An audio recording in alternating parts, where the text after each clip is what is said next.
आजपासून परिवहन विभागाच्या वतीनं टॅक्सी चालक आणि ऑटो चालक यांच्यावरती कारवाई केली जाणार आहे। ज्या टॅक्सी चालकांना आणि ऑटो चालकांना मराठी येणार नाही त्यांच्यावरती ही खरं तर कारवाई केली जाणार आहे।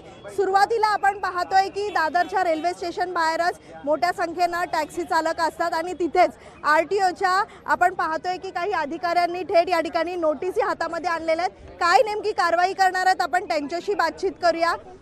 इथे सर आपण पाहिलं तर ही नोटीस नेमकी काय आहे आणि कशी कारवाई केली जाणार आहे? साहेब सांगतील ना, सांगतील एक मिनिट। सर काय कारवाई नेमकी केली जाणार आहे? नोटीस काय सांगते नेमकी? जे मराठी लोक ड्रायव्हर्स आहेत त्यांना एक महिन्यात आपण नोटीस पिरियड देणार आहे। त्याच्यामुळे त्यांनी जर का लायसन्स मराठी शिकले नाही तर त्यांचा आपण बॅच 1 महिन्याकरता सस्पेंड करणार आहोत।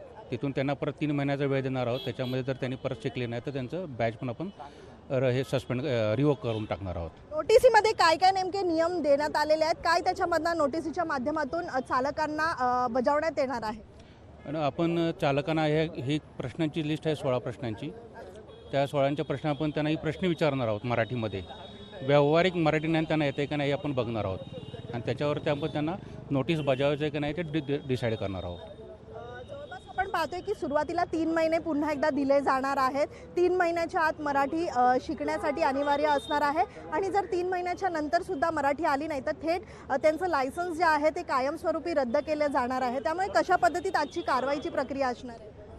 तुम्हाला आता मॅडम मी सांगितलं ना, आता प्रत्येक आपण टॅक्सी स्टँडवर जाणार आहोत। जे मराठी लोक आहेत त्यांना आपण हे प्रश्न विचारणार आहोत आणि त्यांना जर का प्रश्न विचारणार त्यांना जर येत नसेल तर त्यांना आपण मराठी प्रसारक मंडळाकडे त्यांना आपण जाण्याचं निर्देश देणार आहोत।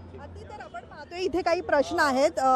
इथे या टॅक्सी चालकांना किंवा मग ऑटो चालकांना हे प्रश्न थेट विचारले जाणार आहेत। एकूणच आपण पाहतोय की पहिला प्रश्न इथे पाहू शकतो की मला इथे जायचे आहे।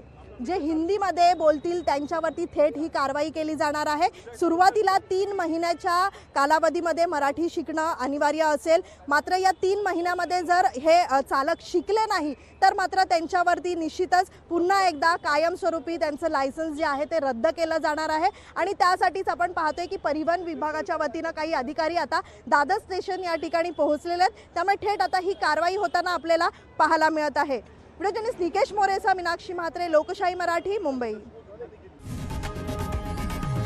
लोकशाही मराठी ऐका, पहा, जागरूक रहा।